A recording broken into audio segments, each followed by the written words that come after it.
Today we're gonna make the perfect mile-high apple pie.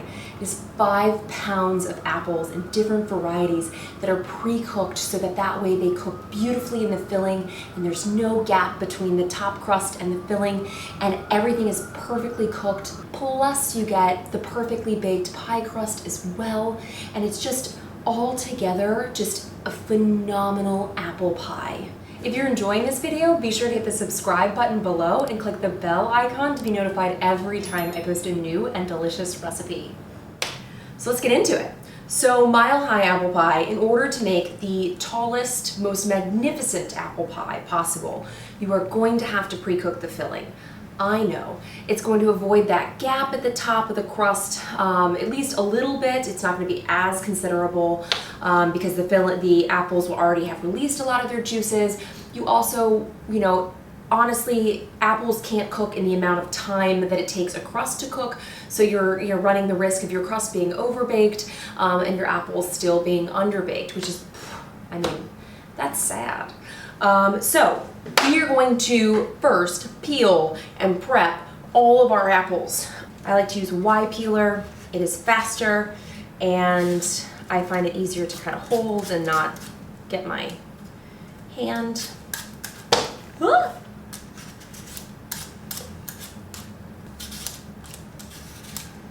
right, one done. Just repeat with the rest of your apples. I use a variety of apples when I'm making my apple pie. Really, you want to pick nice, firm apples that don't kind of break down into mush. I'm looking at you, Macintosh. And, you can always ask, at the farmer's market or somewhere like that, you can always ask them. Okay, we've done it. So now, we've done one step of our apple prep. It's fine. Go ahead and gather up. This is why I do it on a piece of parchment, so that way you can kind of just easily take it, discard, clean cutting board. You know how I feel about that. So, next step is we are going to find a knife, and we are going to cut them all in half. Now, I find this is why a nice big cutting board like this is very useful. A bit of a pain to store, but totally worth it, because that way you can kind of work all at once and you don't have to have like things all about and apples falling all over the floor and all sorts of things like that. I don't know, maybe you're less chaotic than I am. All right, now we've halved all of our apples and we are ready to I like to go ahead and kind of cut them in half, and then I basically slice out the core like that. You can do it another way. You could use an apple corer, totally fine.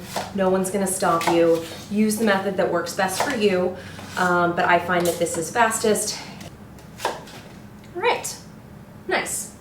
Go ahead and get all of these off your cutting board. Sweet. Now, you've got a lot of apple bits. And I'm going to show you how to do it by hand, and then I'm actually going to do it by a mandolin. So all you're going to do if you're going to do it by hand is you're literally going to take your knife, and then we're going to take it, make a claw, and then we're just going to, they're about, a little less than 1/8 of an inch, and you're just going to kind of move through and cut each and every single one, like so. Big knife helps here. I say the bigger the better. The weight also helps. It does some of the work for you. Not all the work, unfortunately, but it does some of it, and that is to be desired. So, that is if you were going to use a knife. I got mad carpal tunnel, and I am not going to use a knife. So, I've got myself a mandolin. Yes. Now, the trick here is we just have to adjust it to the right height. You do that by unscrewing and screwing a little doodad down below. Looks good. Delightful. Okay.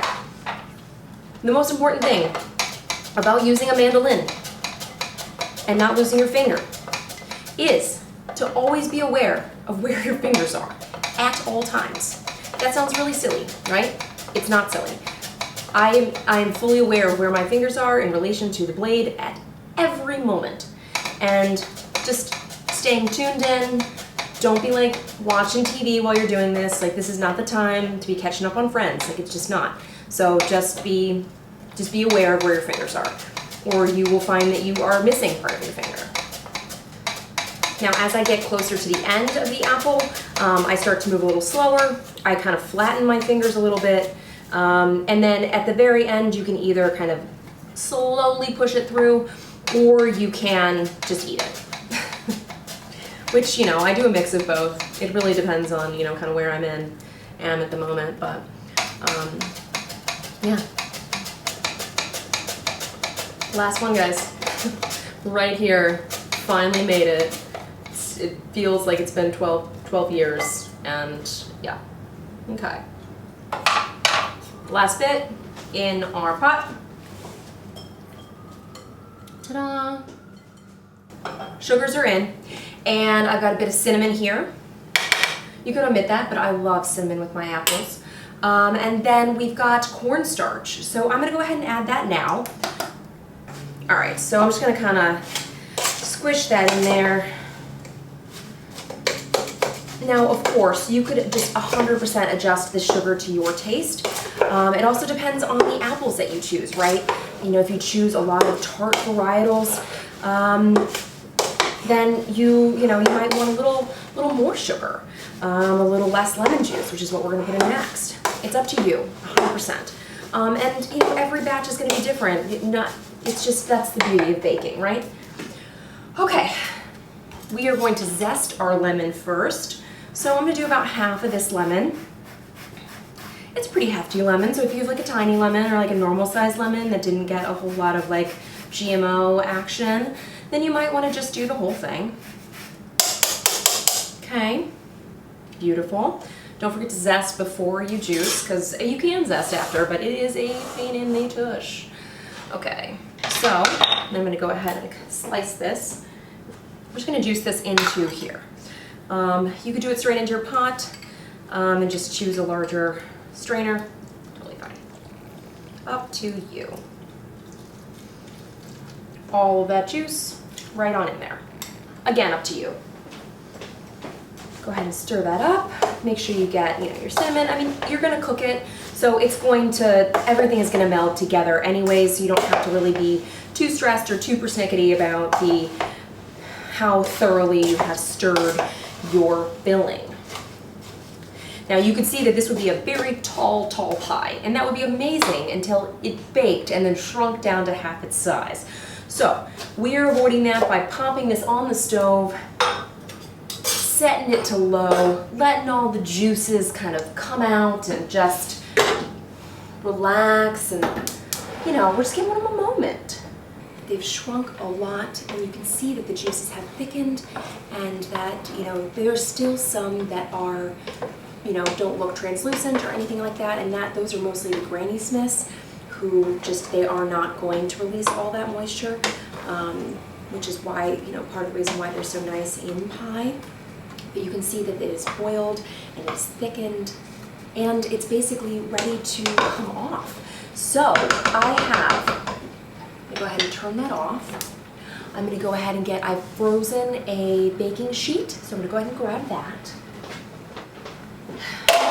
And this is just going to help it cool faster. So I'm going to go ahead and take a piece of parchment, and I'm going to grab my pot, which is hot, so I'm going to get it with the thing, and take that, and I'm going to pour it all out. Now, if you want to do this on multiple, which I'm going to because that's going to take forever to cool.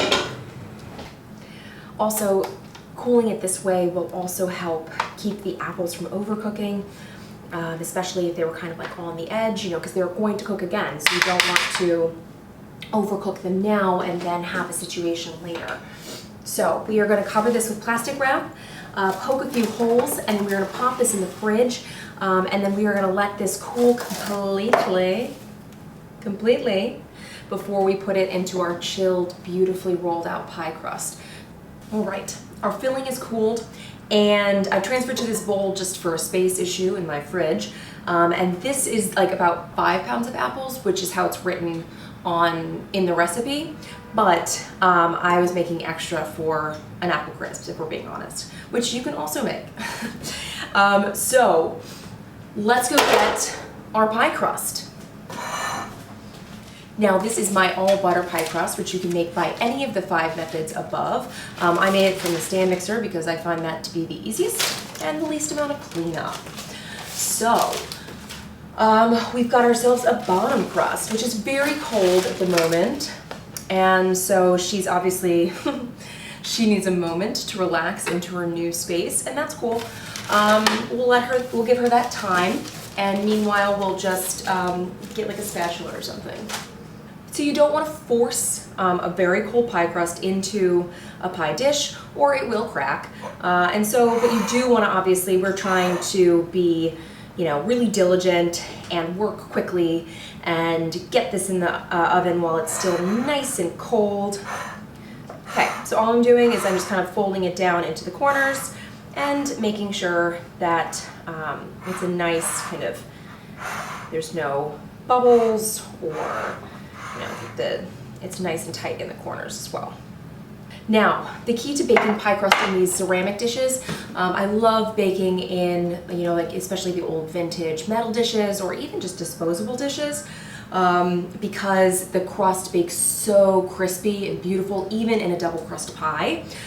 So the key with ceramic is making sure that your oven is hot, and also that you bake it long enough. It takes some time for the ceramic to get hot and then to cook the bottom crust. So otherwise you're gonna end up with a soggy bottom.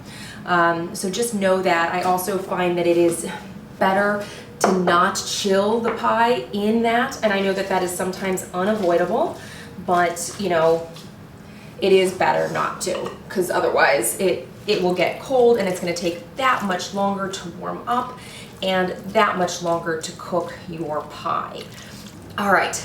We've got our beautiful mound here, but I did choose a ceramic dish for this because it has higher sides and there's something for the crust to rest on, because with all of this filling, there's a tendency for it to like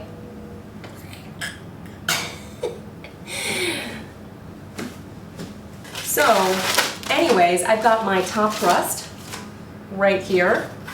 She is also obviously very cold, and we're stoked about that. So we'll also give her a moment, not as long of a moment because she doesn't have to do as much as the bottom crust. She really just has to kind of like lay there.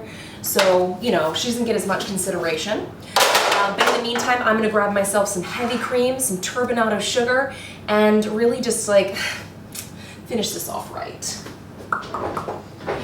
All right, I feel like she's, she's doing fine. I'm gonna go ahead and kind of, press her around just gently around the shape, the general shape of the mound that I created, because we don't want any sort of gaps. We're trying to avoid that like weird separation between the pie crust and the filling that often happens in mile-high apple pies.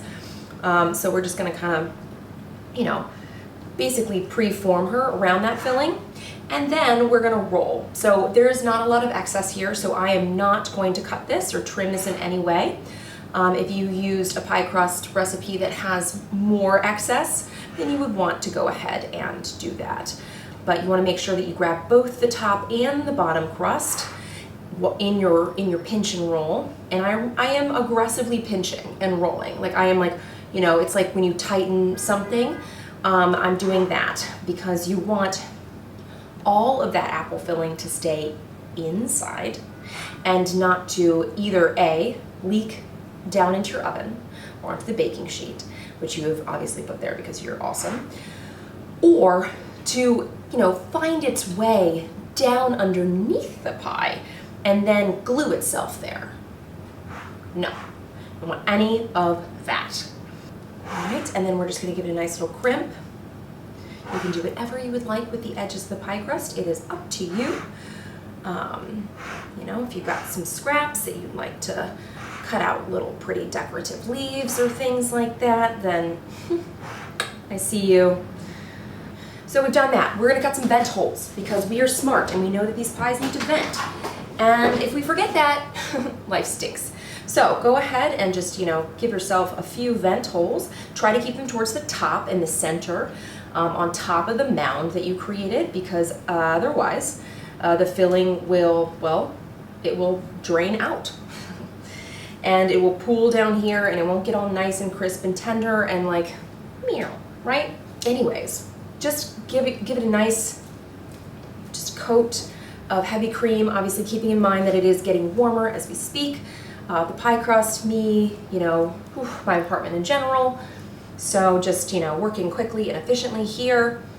And then go ahead and just give it a generous coating. You know, I'm gonna do this on the baking sheet on which I'm going to bake it because my mom didn't raise pool and I am smarter than that. Boom. Okay, here we are, as we were, generously coating. You can see that I have 2 types of raw / turbinado sugar in here. I don't know what happened towards the end of my container, but anyways, that's a lot of sugar. I have no regrets. And I'm gonna pop this in my oven, which I preheated at 375 degrees convection. If you do not have convection, 400 degrees regs. And we just wanna give all of that butter a time to just evaporate and melt and then create those flaky layers and girl, you do your thing. Oh my God, it's heavy. It's probably gonna take about 40 minutes, but it depends on your oven and how it's feeling today. So if my oven is half as hot as me, I feel like it's gonna be 40 minutes. All right, she is out. Look at this delightfully golden brown top. Do you see what's happening here? You can see that the filling has bubbled completely. It took about 55 minutes. Speaking of which, let me turn my timer off. And you can see that I tented the sides, the edges, and I find that you can of course buy things for this, but like why? I just used 3 pieces of tin foil or aluminum foil, and I did that at about 30 minutes.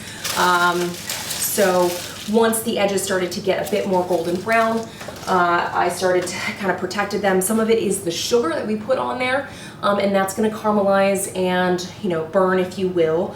I have high hopes for the bottom crust being baked because she baked 55 minutes, so she's gonna be phenomenal.